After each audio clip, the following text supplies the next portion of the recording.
World of Warcraft has fixed its biggest design flaw. It feels additive. A new expansion feels like it's actually adding new things to the table and not just replacing old systems. And this has led to a better game. And it's led to the next expansion, Midnight, potentially being one of the best expansions we have seen this game have in quite a while. Housing new overworld activities, Midnight could be way more than you or I think. Hello everybody, I am Jmulls, and it's time to zug.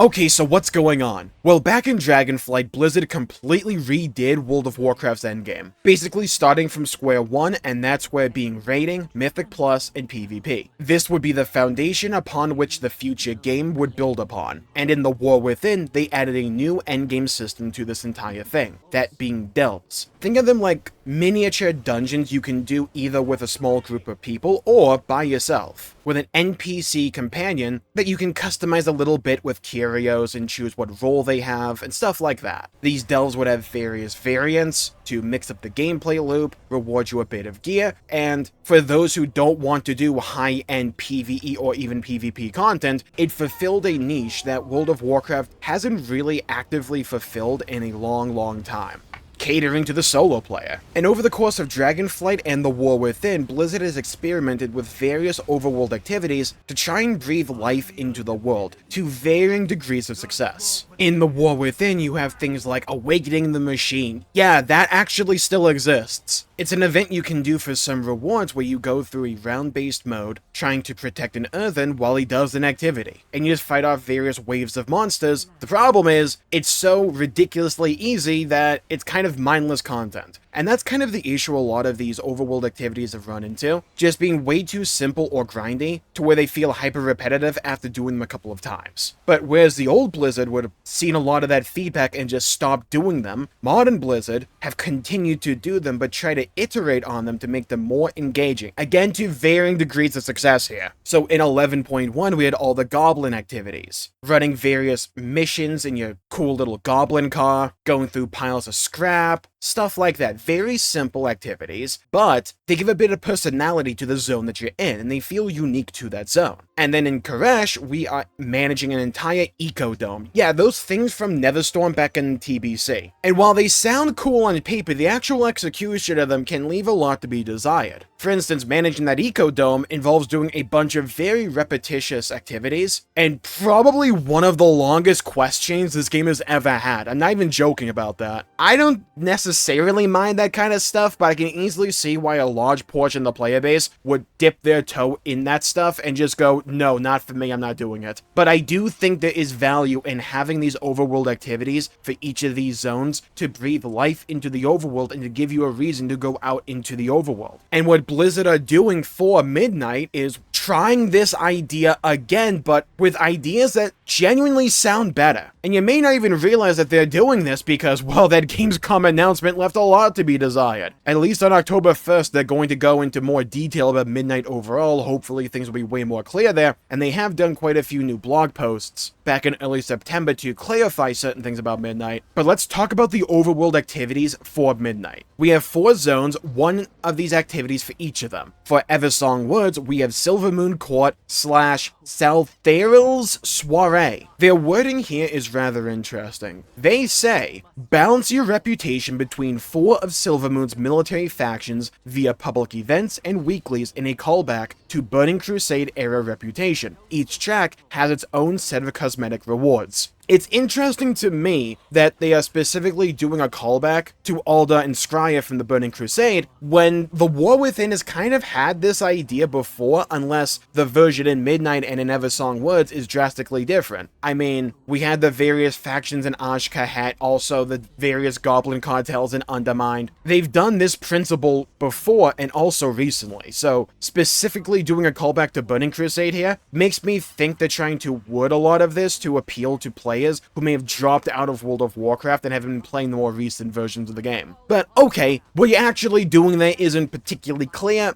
Could be a giant nothing burger, could just be another rep grind. What about for Zul'Aman? Well, we're getting abundance, and this one's not just in Zul'Aman, it's in all the Midnight Zones. And what you'll be doing here is harvesting materials for the Lower of Abundance in a fast-paced, super buffed, professions-themed public event, available across all Midnight Zones. This could be rather interesting. We don't really get many overworld activities for professions nowadays, so having something that could be a bit more arcadey could be a way to draw people more into the profession side of things. Again, we have to wait and see. In the zone Harandar, we're getting the Legends of the Haranir, and this one sounds particularly interesting to me as a lorehead. Step into the forgotten past of the Harati tribe, I'm gonna hope I pronounced that correctly, using magical paintings to embark on bite-sized, lore-rich journeys. Each adventure reveals more of the Haranir's mysterious history. I think this one has the coolest chance of being something particularly memorable so long as the writing is very good. I really do hope they lean into this being very magical, and perhaps even having unique little sections or locations for these magical paintings you're diving into. The feeling I want to get out of this is like when you step into the painted world in Dark Souls 1 for the first time. I want a feeling like that. It's important not to like overinflate our expectations when it comes to World of Warcraft systems, right? Like we've been burned before, but I do think it's important to say this has a lot of potential. This should be really good if they stick the landing. And then in the final zone, we have something more combat-centric. Stormarian Assault in the Void Storm. Protect the Void Elves as they activate a Singularity Anchor to purge Stormarian Citadel of remnant void anomalies.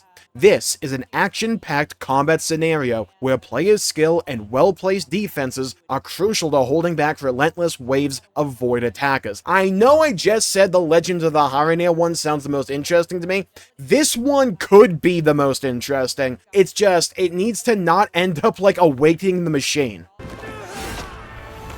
Stormarian Assault to me sounds like it's a blend between a horde mode style of game, but also with a tower defense. So maybe something more akin to like Orcs Must Die, if you remember that series. This could be really dang cool if they are willing to fire on all cylinders here. We know they're willing to do more difficult overworld content. The praise system, also coming in Midnight, has selectable toggleable modes for your difficulty. If you want an easy experience, it will provide that. If you want to do something far more challenging and difficult, it will also provide that, ideally speaking. Again, we need to see the actual implementation. But if they are willing to allow something like Stormarian Assault to actually have a bit of teeth to it and be a little bit challenging, this could be so much fun, and maybe a nod to what Warfronts could have and should have been back in BFA. Personally, I would hope they lean really much into this. It's like, if we could like construct specific turrets that have specific uses for this mode, and you could allow players to man those turrets as well, just think about some of the best battlegrounds World of Warcraft has had, and imagine it in a PvE context. That could go a long way to being a really cool event that you can bang out every week or so. This is what Midnight really needs to nail, in my opinion. It needs to nail these overworld activities because they've always been something WoW has struggled with, because Blizzard are too afraid to provide anything remotely challenging in the overworld. And with their recent design, they've kind of given off the vibe that they're willing to at least try something a bit more challenging and a bit more difficult. I hope it leads to more interesting gameplay in the overworld. It doesn't need to be like Mythic Raid difficulty or anything like that, nor should it be. But it needs to be more than, we're gonna throw 5 mobs at you, they have about 12 HP, don't worry, you hit for 7 million, right? Like, it needs to be more than that. Allow me to strategize a bit, allow me to react a bit, allow me to feel like I'm on its wall trying to hold off the forces of the void. This could be so dang cool. Same thing with the Legends of the Haranir. If you actually have a really good story to tell with this system, something akin to like the Titan weeklies we had in the War Within, and you have a really cool system to flesh out the Haranir with the Legends of the Haranir, and a bunch of cool little scenarios you can play through as well, similar to lore walking here, that could be so dang good to expand on the Haranir as a people, but also to make us care more about that zone, which is setting itself up to be very important to the story. be. Same thing with the Abundance event with Zulaman being profession themed. A lot of people just get turned off with the modern profession system in World of Warcraft because of how complicated it can be. And while they've talked about simplifying it a little bit, having something really fun that people may want to actively do because it just looks like dumb arcadey fun could go a long way into getting people to at least try the system out. And look, let's be fair here, people love Blood Elves. I love Blood Elves. They're one of my favorite elements of the World of Warcraft story, so I'm already on board with getting exalted for all the Silvermoon military faction, getting all the transmog and all the cosmetics and all that good stuff. I was already going to do that. And if you can have the activities we do in Eversong Woods also be fun and interesting and engaging, that could go a long way as well. Because it's not like you're going to be doing any one of these activities for the entire week. No, you're probably going to dip in, do them for a few minutes, maybe half an hour, depending, and then go on about your day and do the rest of the endgame loop that appeals to you. What these pieces of content should be are additive to the overworld, something you look forward to doing every week, while also giving a bit of individuality to each of these zones. When overworld content in an MMORPG is done right, it can do so much good for the overall story and the game at the same time. People have wanted, myself included, World of Warcraft to put the war back in Warcraft. That doesn't just necessarily mean have the Horde fight the Alliance for a bit. We want grandeur, we want spectacle, we want cool war activities happening in Warcraft. Stamarian Assault being in this big battle as you're protecting the Void Elves, you're putting down defenses, that could give scale and spectacle if it's done right. Or it could just be fight off like 5 mobs at a time and you construct a turret that's about 2 feet tall. Bleh. Like, you know what I mean? It's like all of these activities could be so dang good, but if you've been around the block for a while now, you know that at any given moment in time, something that you have a lot of expectations for when it comes to World of Warcraft can easily underdeliver. Midnight feels like the War Within, but with more stuff going for it. That's how an expansion should feel. I think in a lot of ways, the War Within has a really good gameplay loop. It's not perfect, but it's in those imperfections we can see improvements, or at least intended improvements, going into Midnight. Splitting a singular raid tier into 3 separate raids not only leads to more aesthetic variety, but also it could make it easier to pug. Instead of having to go through like 8 bosses in one raid, you can say, let's go through this one raid that only has a couple of bosses in it. They are fundamentally changing how World of Warcraft conveys information to the player, and trying to curb the necessity of combat add-ons in World of Warcraft, eventually leading to shutting them off altogether. Not all add-ons, just the most egregious ones that rely on combat data. The intended goal with Delves going into Midnight is to give them more variety, but also mix up the gameplay a little bit and give you Delves that happen in the open world so you can mount in them, and also to find a better way to implement the story of the Delves into the main story going on for Midnight. A lot of really cool iterations on, in my opinion, successful ideas to make them better. But one element that I've talked about repeatedly that World of Warcraft has always struggled with are these overworld activities. And if they're able to nail them with Midnight, or at least get them in a far better position here, because from the sounds of them, they sound very much more interesting compared to the ones we have in the War Within right now. Stamarian Assault sounds really fun. Legend of the Haranir could be really special if they nail the writing and these little scenarios. But just as likely as I hope it is for them to be good, it's equally, if not more so likely, they could underdeliver and just be something you kind of grown having to do after a couple of weeks.